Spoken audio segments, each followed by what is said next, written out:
3 years of my life down the drain and a financial mess to clean up, and honestly, I need to get this off my chest before I explode.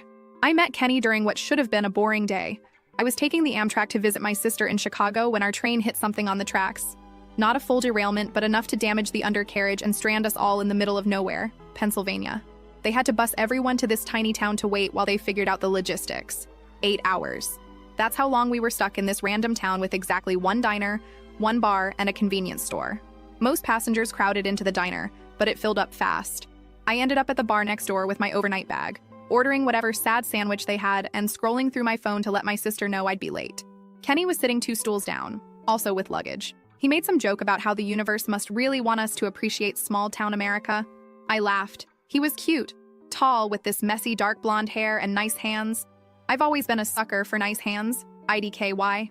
We got to talking, found out we were both heading to the same general area. He was interviewing for some position, said he was sick of the corporate grind and wanted to build something meaningful. I told him I worked in logistics, not glamorous, but stable. After a few hours of talking and a couple beers, we exchanged numbers. I didn't think much would come of it, TBH.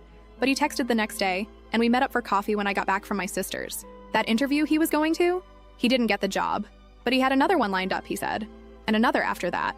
Always something big on the horizon. Always almost landing the perfect opportunity. I didn't mind at first. The job market sucks, and he was charming. 6 months in, his lease was ending. My place was bigger, closer to downtown, and honestly, I was already paying most of our date nights anyway since his funds were temporarily tight until he landed his next gig. When he suggested moving in together, it seemed logical. This is where things started shifting. The first month, he paid his share of rent on time. By month 2, he was a week late. By month 3, he had this whole story about how a check from a freelance project was delayed, but he'd definitely cover next month's rent plus what he owed. I didn't push it. I could handle the rent on my own. It was tight but doable. And Kenny was home all day networking and building his portfolio, so at least the apartment was clean and dinner was usually ready when I got home. I told myself it was temporary.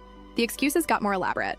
The startup he was consulting for had accounting issues. A client was late paying an invoice. The project timeline got extended. Always something just beyond his control. Always with a solution just around the corner. Meanwhile, my bank account was getting thinner. I started taking on extra shifts, picked up some weekend inventory work. Kenny would give me these back rubs when I came home exhausted, tell me how amazing I was, how he'd make it up to me when his career took off. My friend Jay was the first to say something.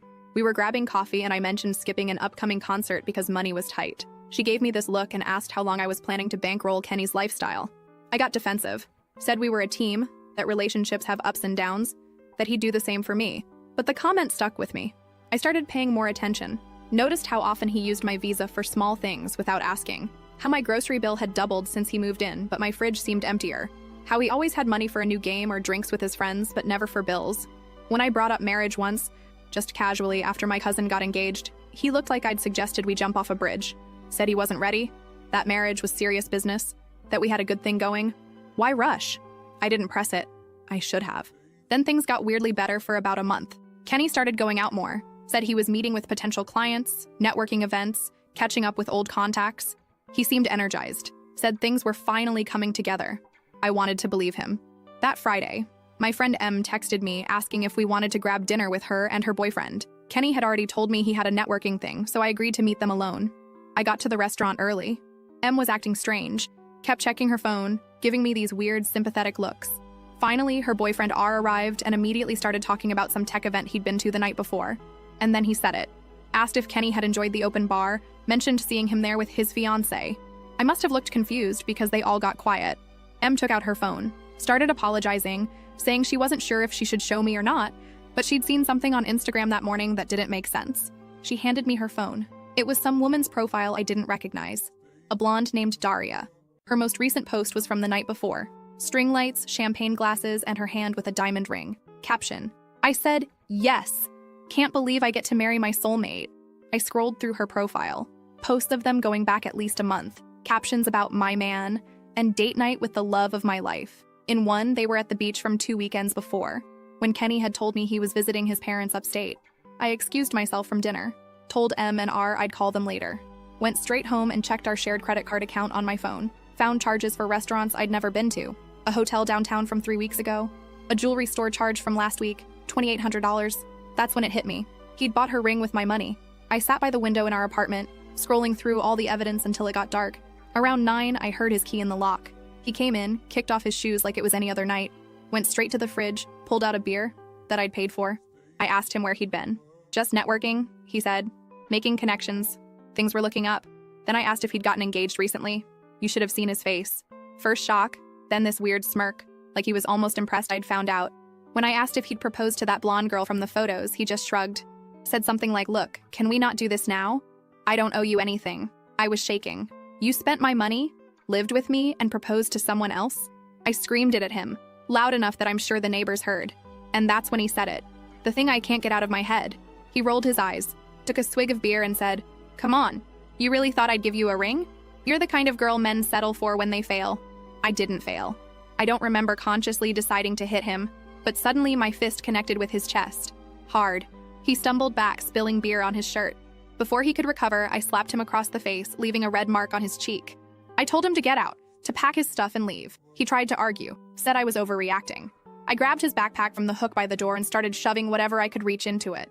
His charger from the counter, some t-shirts from the clean laundry pile. Threw it at him and told him if he wasn't gone in 5 minutes, I'd call his new fiancée and tell her everything. That got him moving. He grabbed some essentials, mumbling about coming back for the rest later. I told him to coordinate with the landlord because I wouldn't be letting him in again. He slammed the door on his way out. I changed the locks the next day, put his remaining stuff in trash bags by the dumpster, blocked his number, his email, his social media. But the nightmare wasn't over. When I checked my accounts more carefully, I realized how bad the damage was. Over $2,700 charged to my cards in just the last 2 months. Subscriptions I never approved, restaurant tabs that would make you sick, and the ring. That fucking ring that wasn't even for me. I called the bank, but most charges were too old to dispute. They were made with a card he was authorized to use after all. I'd been so stupid. That was 3 months ago. What's happened since then is a whole other nightmare that I'll save for my next post. First update. First of all, thank you for all the comments and messages on my last post. I honestly didn't expect so many people to care about my train wreck of a life. But here we are. A lot of you asked what happened after I kicked Kenny out. So grab your popcorn because this is where everything really went to shit. The night after I threw Kenny out, I couldn't sleep.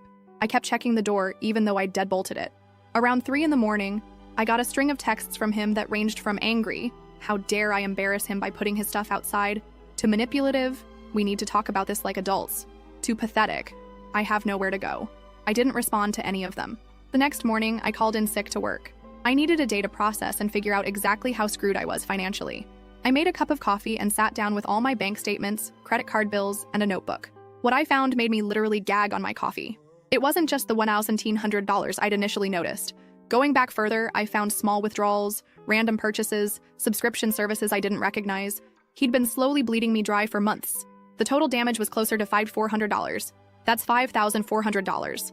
On top of the rent I'd been covering, on top of the groceries, on top of the utilities. I called the credit card company again, this time armed with a detailed list. The customer service rep was sympathetic but firm. Most charges were too old to dispute, and Kenny had been an authorized user. The best they could do was remove him from the account and flag any pending charges. They suggested I file a police report if I wanted to pursue it further. I thought about it, genuinely considered it. But the idea of dragging this out, of having to see Kenny again in some courtroom, of having to prove he'd spent my money without permission, when technically I'd given him access, it was too much. I decided to just eat the loss and focus on getting my life back together. That afternoon, I called the locksmith to change the locks. It cost $170 I definitely couldn't afford. But the thought of Kenny coming back with his key was worse than the hit to my already maxed out card. While the locksmith worked, I gathered all of Kenny's remaining stuff and shoved it into garbage bags. His clothes, his stupid protein powder that had been taking up half my cabinet space. I texted him once, telling him his things would be by the dumpster for 24 hours, and after that, they were going to Goodwill. He showed up when I was dragging the last bag out. Perfect timing, as always.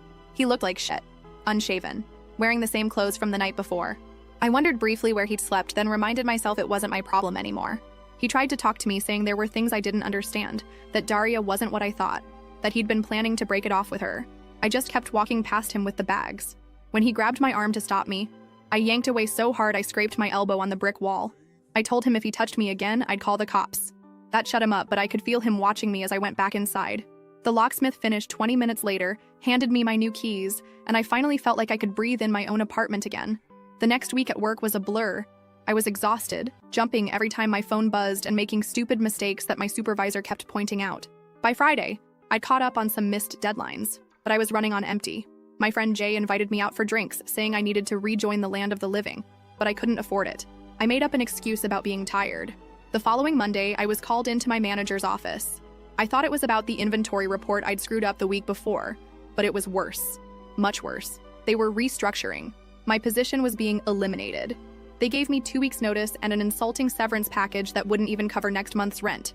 I didn't cry in the office.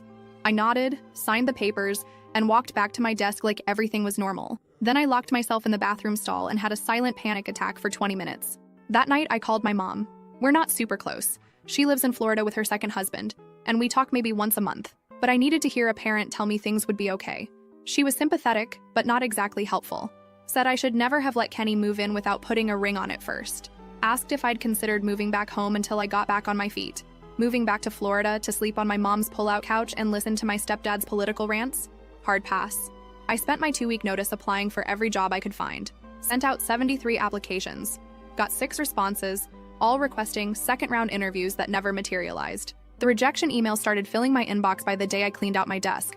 The first week of unemployment, I still had a routine. Wake up, apply for jobs, make a cheap lunch, apply for more jobs, go for a walk to save on heating, make dinner, watch something on YouTube, sleep, repeat. By week 2, my bank account was down to 3 digits. I canceled Netflix, started taking shorter showers, ate ramen and eggs for most meals. I called the electric company to work out a payment plan, called my landlord and promised the rent would be a few days late. He wasn't happy, but said he'd wait until the 15th before charging a late fee. The 15th came and went. I sold my nice watch on eBay, sold some clothes on Poshmark, listed my TV on Facebook Marketplace but got only lowball offers. Then my phone buzzed with a text from a number I didn't recognize. It was Kenny. He'd gotten a new phone or was using someone else's. Said he needed to talk to me, that Daria had found out about us and broken things off, that he was sorry and wanted to explain. I blocked that number too, but it rattled me. Not because I cared about his problems, but because it reminded me how spectacularly I'd failed at judging character. I'd let this man into my life, into my home, given him access to my finances, and he'd seen me as nothing more than a convenience. A backup plan. Someone to use. By the end of the month, I was desperate. My landlord had started leaving voicemail messages about the rent. My electricity had been shut off for 48 hours before I scraped together enough to pay the minimum to get it turned back on. I'd eaten nothing but plain rice for 3 days straight because it was all I had left. I finally swallowed my pride and applied for temporary assistance. The process was humiliating. Filling out forms detailing every aspect of my financial life, waiting for hours in an overcrowded government office, being told I made too much at my previous job to qualify for immediate help. They gave me a list of food banks instead. The next day, I went to one. Stood in line with my ID and proof of address, accepted a box of canned goods and nearly expired bread with a smile that felt like it might crack my face. Carried it home on the bus, feeling like everyone was staring at me even though nobody cared. That night, I got an email. It was from a small warehouse that needed temporary help during their busy season. The pay was less than half what I'd been making, but it was something. I replied immediately, had a phone interview the next morning, and started the following Monday. The work was physically brutal. 8 to 10 hours on my feet, lifting boxes, scanning inventory, working in either freezing cold or stifling heat depending on which section of the warehouse I was assigned to. My hands developed calluses, my back ached constantly, and I came home too tired to even think about applying for better jobs. But I made enough to pay part of the rent. Still not all of it. But my landlord agreed to another extension as long as I paid the late fees. Then one evening, I came home to find an eviction notice taped to my door. Apparently my partial payments weren't cutting it anymore. I had 30 days to pay in full or vacate the premises. I sat on my kitchen floor and just stared at the paper, too numb to even cry. That's when my neighbor knocked. She'd seen the notice and heard me come in. Asked if I was okay. I wasn't, obviously, but I lied and said I was fine. She hesitated, then asked if I was looking for a roommate. Her cousin Rosalie needed a place to stay for a few months while she saved up for her own apartment. If we split the rent 3 ways, it might work out for everyone. I'd never spoken more than 10 words to this neighbor before, but in that moment, she might as well have been an angel. I said yes immediately. Rosalie moved in 2 days later. She was quiet, paid her share up front in cash, and didn't ask questions about why I sometimes ate nothing but rice for dinner. We weren't friends exactly, but we coexisted peacefully in the increasingly depressing apartment. With Rosalie's contribution, I managed to pay off enough of the back rent to stop the eviction process. I was still drowning in credit card debt, still working a job that paid barely above minimum wage, still eating like a college student during finals week. But I wasn't homeless, and that counted for something. Then one day, about 3 months after I'd kicked Kenny out, I was rushing to catch the bus to work when I collided with someone on the sidewalk. I stumbled back, mumbling an apology without looking up. Then I heard my name. It was Kenny, standing there like he'd been waiting for me. He was wearing a fast food uniform, the kind with the hideous polo shirt and visor. I tried to walk around him, but he stepped in my way. Said he'd been trying to reach me, that he needed to talk to me, that he'd made a huge mistake. I noticed his phone was an ancient model, not the latest iPhone he'd always had before. Karma's a bitch, I guess. I told him I was late for work and pushed past him. He called after me, saying he'd come back, that he'd make things right.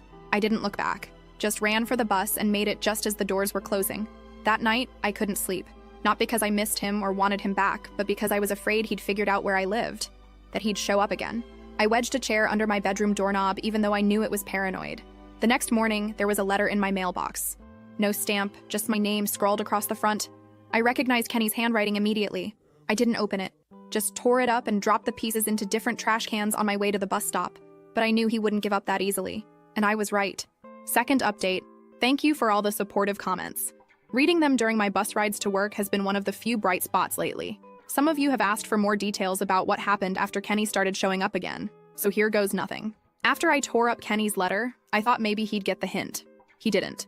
For the next 2 weeks, I'd spot him randomly, across the street from my apartment building, at the bus stop near work, once even at the laundromat where I'd started going because our building's machines were too expensive. He never approached me directly, just watched. Sometimes he'd wave or try to catch my eye. I'd pretend not to see him and walk faster. My temporary warehouse job turned into a nightmare pretty quickly. The managers kept extending shifts with zero notice, so I'd come in expecting to work 8 hours and end up staying for 12. My feet were constantly swollen, and I developed this sharp pain in my lower back that never really went away. But I couldn't afford to quit, so I just took whatever ibuprofen I could find in the apartment and kept going. Rosalie noticed. One night I came home and literally couldn't stand up straight. She was making some kind of soup and offered me a bowl. It was the first actual homemade food I'd had in weeks that wasn't plain rice or ramen. We sat at the kitchen table, and for the first time, we actually talked. Turns out Rosalie had her own Kenny story. Different name, same bullshit. It was weirdly comforting, knowing I wasn't the only idiot who'd trusted the wrong person. We started having dinner together when our schedules aligned. Just whatever we could cobble together from our sad pantry and the discount section at the grocery store. But it helped. Then one morning in late November, I woke up feeling like someone had hit me with a truck. My throat was on fire, my head was pounding, and I could barely get out of bed. I called work, croaking through an explanation. My supervisor sighed heavily and reminded me that temp workers don't get sick days. If I didn't come in, I might not have a position when I felt better. I dragged myself to the bathroom, took my temperature with an ancient thermometer I found in the medicine cabinet, 103.5. That couldn't be right. I shook the thermometer and tried again, 103.8. I should have gone to urgent care. I know that now. But urgent care costs money, and I had exactly $27 in my checking account to last until payday. So I took more ibuprofen, bundled up in every layer I owned, and somehow made it to the bus. I don't remember much about that day. I scanned boxes. I drank water from the fountain. I hid in the bathroom when the dizziness got too bad. Somehow I made it to the end of my shift. I remember waiting for the bus home, shivering violently even though I was sweating through my clothes. Next thing I knew, I was on the ground. Someone was shaking me, asking if I was okay. It was a teenage girl looking absolutely terrified. I'd apparently passed out at the bus stop. She helped me sit up, asked if she should call someone. I said no, I was fine, just tired. I wasn't fine, at all. I made it onto the bus somehow. Made it back to the apartment building. Made it up the 3 flights of stairs by basically crawling. And then I collapsed on the living room floor, still in my coat and boots. That's where Rosalie found me when she got home from her evening shift. She later told me she thought I was dead at first. I was so pale and barely breathing. She managed to get me into bed, forced me to drink water, and put cold washcloths on my forehead all night. By morning, my fever had broken, but I felt like I'd been run over. Twice. Rosalie had already called my work, telling them I had pneumonia and wouldn't be in for at least 3 days. I tried to protest. We both knew I'd probably lose my job, but she shut me down immediately. Said no job was worth dying for, especially one that paid so little. She was right, but being right doesn't pay rent. I spent the next 2 days in bed, drifting in and out of sleep, worrying about money every time I was conscious enough to worry about anything. On the 3rd day, my phone rang. It was the warehouse. I expected to be fired, but instead, the HR person was calling to check on my pneumonia and let me know about their short-term disability policy. Apparently, Rosalie had not only called in sick for me, but had also marched down to the warehouse in person, demanding to speak to someone about employee benefits. She'd raised enough hell that they'd actually looked into their own policies and found that even temp workers qualified for some basic protections. I got 5 paid sick days. 5. Not enough to fully recover, but enough to avoid ending up back on the floor of a bus stop. When Rosalie got home that evening, I cried. Actually cried. It was the first time anyone had fought for me in, I don't even know how long. When I went back to work, things were different. My supervisor kept giving me the side eye, probably waiting for me to collapse again. But my co-workers, people I'd barely spoken to before, kept checking on me, making sure I took breaks, offering to help with the heavier loads. Word had gotten around about the girl whose roommate raised hell with HR. Meanwhile, the Kenny situation took a new turn. The random sightings stopped, but the texts increased. He'd somehow gotten a new number again, or was borrowing phones, and would send these long, rambling messages about how much he missed me, how Daria had ruined his life, how he'd been thinking about where it all went wrong. I blocked each new number as it came, but it was exhausting. Jay suggested I change my number entirely, but that meant paying a fee I couldn't afford. So I just kept blocking and ignoring. December rolled around, bringing even more financial stress. The warehouse was busier than ever with holiday orders, which meant more hours, but also more physical strain. My back pain got so bad that I started taking the maximum dose of ibuprofen every day just to function. My teeth hurt constantly. A molar had been bothering me for months, but dental care might as well have been a luxury vacation to the Maldives for all I could afford it. One particularly cold morning, I was waiting for the bus, stamping my feet to keep warm, when an older woman next to me struck up a conversation. Just normal bus stop small talk. The weather, the late bus, typical stuff. Then she mentioned she worked at a medical office down the street. I nodded politely, not really paying attention until she said something about their warehouse needing reorganization. I probably looked desperate because I immediately asked if they were hiring. She seemed surprised but gave me the office manager's name and suggested I drop by with my resume. I thanked her, not expecting much. Random bus stop connections rarely pan out, but I was desperate enough to try anything. That evening, I updated my pathetic resume and printed a copy at the library. The next day, I took a detour on my lunch break and walked into the medical office, asking for the manager by name. I expected to be told to apply online or to leave my resume with the receptionist. Instead, I was ushered into a small office where a harried-looking woman was eating a sandwich at her desk. She glanced at my resume, asked about my background in logistics, and then jumped straight to when I could start organizing their supply area. It wasn't a full-time position, just 20 hours a week to start, handling medical supply inventory and deliveries. But it paid $3 more per hour than the warehouse, the hours were flexible, and it involved actual skills instead of just physical labor. I accepted on the spot.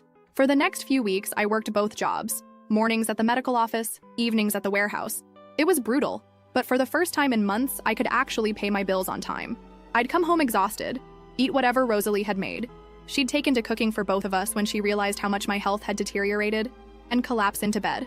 By mid-January, I'd saved enough to quit the warehouse job. My last day, I felt nothing but relief as I turned in my badge. My supervisor seemed genuinely surprised.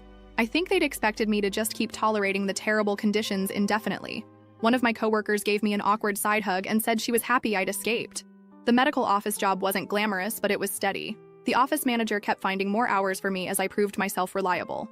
By February, I was working 35 hours a week and had even been given a small desk in the back where I could track inventory on an ancient desktop computer. With regular paychecks coming in, I started tackling the mountain of debt Kenny had left me with. $20 here, $50 there. It wasn't much, but watching the balances slowly decrease gave me a sense of control I hadn't felt in months. Rosalie and I settled into a comfortable routine. We weren't best friends or anything, but there was a mutual respect and understanding between us. She'd started dating someone new, a quiet guy, and sometimes he'd join us for dinner. It was nice to have someone else in the apartment who wasn't Kenny-shaped. Things were looking up, slowly. My back still hurt, my tooth still throbbed occasionally, but I was making it, one step at a time. Then came Valentine's Day. I'd been deliberately ignoring all the heart-shaped decorations in stores, the romantic commercials, the couples planning special evenings. Rosalie and her boyfriend were going out, so I had the apartment to myself. I'd planned a thrilling evening of frozen pizza and whatever was new on Netflix. I was halfway through my sad pizza when someone knocked on the door. Not a normal knock, a persistent, almost desperate pounding. I froze, pizza slice halfway to my mouth. It had to be Kenny. No one else would be that dramatic. I tiptoed to the door and looked through the peephole. Sure enough, there he was, holding what looked like flowers and a small box. I backed away from the door, hoping he'd think no one was home. He knocked again, then called my name, said he knew I was in there, that he'd seen the light under the door, that he just wanted to talk, to explain, to make things right. I remained silent, my heart hammering in my chest. After what felt like forever, I heard him sigh. Something hit the floor outside. The flowers, I assume, and then footsteps walking away. When I was sure he was gone, I cracked the door open. There was a bouquet of grocery store roses on the floor, along with a small velvet box and a card. I should have just kicked it all back into the hallway and closed the door.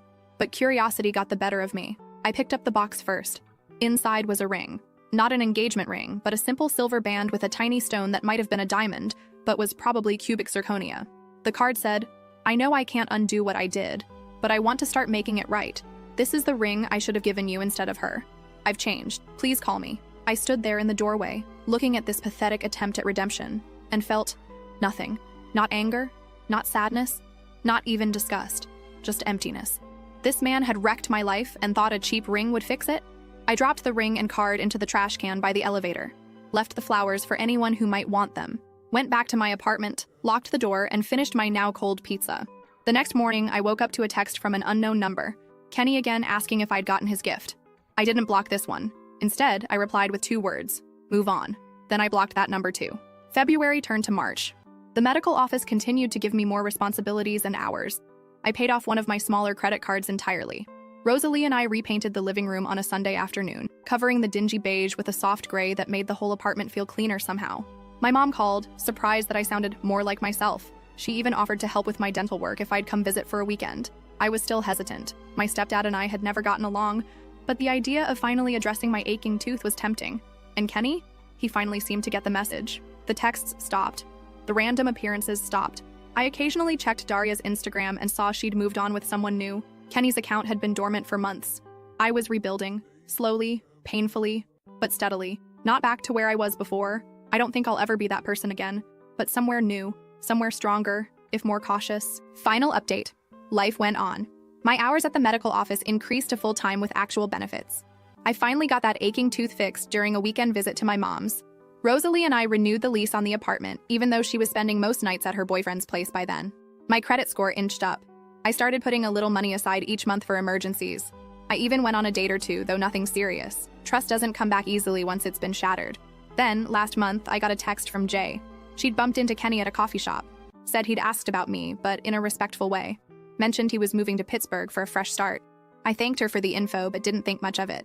Kenny moving away seemed like the best outcome for everyone, which is why I was completely thrown when I opened my apartment door last week and found him standing there, holding a small gift bag. My first instinct was to slam the door in his face, but he looked so different, clean-cut, healthier, wearing clothes that actually fit. He held up his hands immediately, like he could sense my panic and said he wasn't staying, that he was on his way out of town and just wanted to drop something off. I reluctantly took the bag. Inside was a small box and an envelope. The envelope contained $1,500. The box contained a ring. The ring. The one he'd bought for Daria with my money. The one I'd seen in that Instagram post that started this whole nightmare. He explained that when Daria left him, she'd thrown the ring at him. He'd kept it, initially planning to pawn it, but never got around to it. He wasn't giving it to me as some weird romantic gesture. He was returning something that was technically mine, since I'd paid for it. And he wanted me to decide what to do with it. Keep it, sell it, throw it in the river. Kenny said he had a job lined up in Pittsburgh, that he'd continue sending payments until he'd repaid everything he owed me, that he was genuinely sorry for everything, especially for the cruel things he'd said when I confronted him about Daria, that I deserved so much better, and he hoped I'd found it, or would find it soon, and then he left. Just a simple wave, and he was gone. I took the ring to a jeweler the next day. It wasn't worth nearly what Kenny had paid for it. The stone was smaller than it appeared in photos, and the setting was mass-produced. I got just under $1,000 for it, which went straight into my savings account. So that's it. That's the end of the Kenny saga. I'm doing okay now. The medical office gave me a small raise last month. Rosalie did move in with her boyfriend, but I found a new roommate through a colleague, a quiet grad student who pays on time and doesn't steal my food from the fridge. My back still acts up sometimes on rainy days, a souvenir from my warehouse days. My credit score is still recovering. I still occasionally catch myself checking the locks twice before bed, but I'm building something new, something stable. I don't know if Kenny will actually stick with his new path. People can change, but it's rare and usually happens in small, incremental ways rather than dramatic transformations. Maybe he'll follow through on repaying me, maybe he won't. I've learned not to build my plans around other people's promises. Thank you all for the support through this mess. Your comments helped more than you know on days when I felt completely alone. I probably won't update again. This chapter is finally closed, but I'm grateful for the virtual shoulders to lean on when I needed them most.